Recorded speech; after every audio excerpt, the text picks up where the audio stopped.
नमस्कार दोस्तों, online forum official channel पर आप सभी का स्वागत है। तो आज मैं आपको हैवी वाटर बोर्ड यानी कि HWB में JTO रिक्रूटमेंट 2021 के बारे में बताऊंगा। तो भर्ती से रिलेटेड पूरी जानकारी के लिए वीडियो को एंड तक देखिए और अगर पसंद आए तो लाइक कमेंट शेयर भी करें।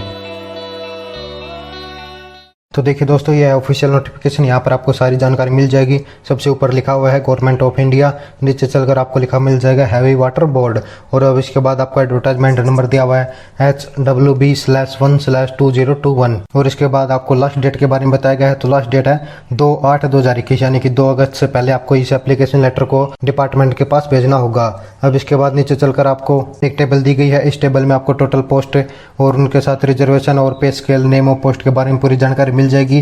जैसे कि सिंपली मैं आपको बता दूं, जो भर्ती है वो है जूनियर ट्रांसलेशन ऑफिसर यानी कि JTO की, जो कि ग्रुप बी का होगा। यहाँ पर आपका पे लेवल दिया हुआ है जो कि 6 का होगा, और साथ में आपका DA और अदर अवोलेंस के बारे में भी यहाँ पर दिया हुआ है। इसके बाद नंबर ऑफ पोस्ट की बात करते हैं तो टोटल 6 पोस्ट निकली हुई है। और दोस्तों, ये जो 6 पोस्ट है ये सभी रिजर्वेशन कैटेगरी के लिए है, यानी कि अगर आप जर्नल से बिलोंग करते हैं तो आप इसके लिए नहीं अप्लाई कर सकते, लेकिन अगर आप SC ST या OBC कैंडिडेट हैं तो आप इसके लिए अप्लाई कर सकते हैं। अब इसके बाद आपके एजुकेशन क्वालिफिकेशन के बारे में बताया गया है। तो आपके पास मास्टर डिग्री होनी चाहिए हिंदी या इंग्लिश से। अब आगे चलकर एज की बात करते हैं तो आपकी जो एज है वो कैलकुलेट होगी 2 अगस्त को, यानी कि उस दिन आपकी उम्र जो है वो 31 होनी चाहिए अगर आप OBC कैंडिडेट हैं, और अगर आप SC और ST कैंडिडेट हैं तो आपकी उम्र जो है वो 33 होनी चाहिए। यानी कि आप 18 से लेकर 31 या फिर 18 से लेकर 33 के बीच में है तो आप अप्लाई कर सकते हैं। अब इसके बाद आगे चलकर मोड ऑफ सिलेक्शन दिया हुआ है। तो आपके रिटन टेस्ट होंगे लेवल 1 और लेवल 2 में। लेवल 1 की बात करते हैं तो यहाँ पर आपको दिया हुआ है journal, Hindi, English, intelligence and reasoning and quantitative aptitude. यहाँ पर टोटल 100 क्वेश्चन पूछे जाएंगे जो कि हिंदी और इंग्लिश बाइलैंग्वेज होंगे, और यहाँ पर आपको टोटल 2 घंटे मिलेंगे। और अगर पास परसेंटेज की बात करते हैं तो कम से कम 40% मार्क्स आपके होने चाहिए। और अब इसके बाद आगे चलकर लेवल 2 दिया हुआ है। यहाँ पर आपके 2 पेपर होंगे, पेपर 1 और पेपर 2। पेपर 1 में आपसे इंग्लिश से रिलेटेड पूछे जाएंगे।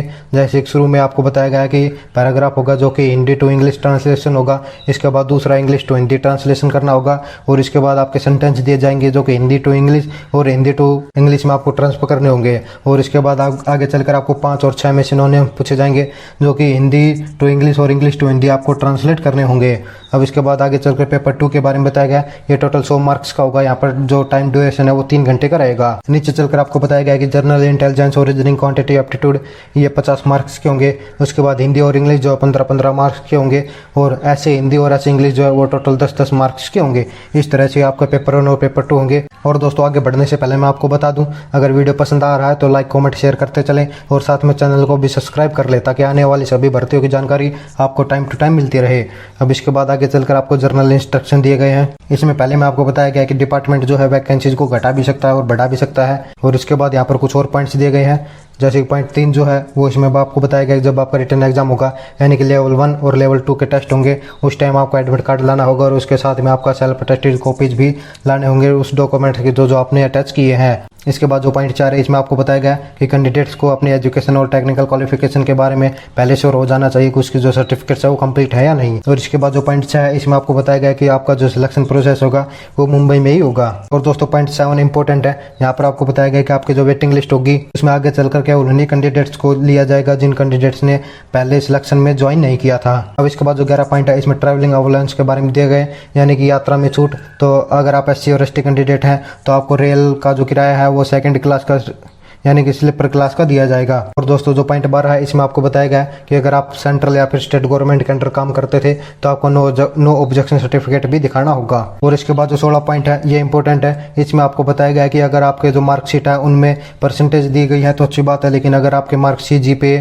या फिर OGPM दिए गए तो उन्हें परसेंटेज में कन्वर्ट करके लिखने होंगे। और जो 17 पॉइंट है इसमें बताया गया कि अगर आपका जो एप्लीकेशन लेटर है वो इनएलिजिबल होगा या फिर इनकम्प्लीट होगा या फिर अनसाइंड होगा तो आपका जो फॉर्म है वो रिजेक्ट हो जाएगा। और दोस्तों, मैं आपको एक बात क्लियर कर दूं, अगर आप हमसे पर्सनली जुड़ना चाहते हैं तो नीचे डिस्क्रिप्शन में आपको सभी सोशल मीडिया ग्रुप्स के लिंक दिए हुए हैं, उन लिंक्स पर क्लिक करके आप हमसे पर्सनली जुड़ सकते हैं। अब इसके बाद हाउ टू अप्लाई बताया गया है। तो इसमें जो 2 पॉइंट है इसमें आपको बताया गया कि आपका जो नेम है, आपका जो एड्रेस है, DOB है, ये सही होने चाहिए और इंग्लिश में लिखे होने चाहिए, और सभी बोल्ड कैपिटल लेटर्स यानी बड़े अक्षरों में होने चाहिए।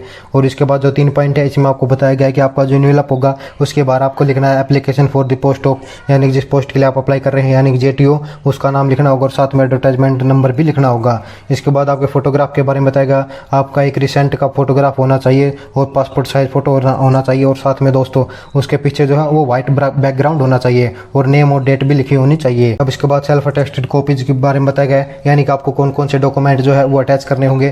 तो आपका एजुकेशन और टेक्निकल क्वालिफिकेशन के मार्कशीट, आपका डेट ऑफ बर्थ का प्रूफ, आपके एक्सपीरियंस सर्टिफिकेट और साथ में आपके जो कास्ट सर्टिफिकेट है वो भी। और इसके बाद अगर आप डिसेबिलिटी कैटेगरी से भरते हैं तो आपका डिसेबिलिटी सर्टिफिकेट, और अगर आप एक्स सर्विसमैन है तो आपका डिस्चार्ज सर्टिफिकेट। अब इसके बाद आगे चलकर आपका 6 पॉइंट में दूसरा पॉइंट है, यहाँ पर आपका एड्रेस दिया हुआ है। एड्रेस मैं आपको बोल के बता देता हूँ, assistant personal officer or heavy water board VS Bhavan 4th floor अनुशक्ति नगर मुंबई 400094। तो यहाँ पर दोस्तों आपका जो एप्लीकेशन लेटर है वो आपको यहाँ पर सेंड करना है। तो दोस्तों ये थी पूरी जानकारी इस भर्ती से रिलेटेड। अगर आप एप्लीकेबल है, एलिजिबल है तो आवेदन कर सकते हैं।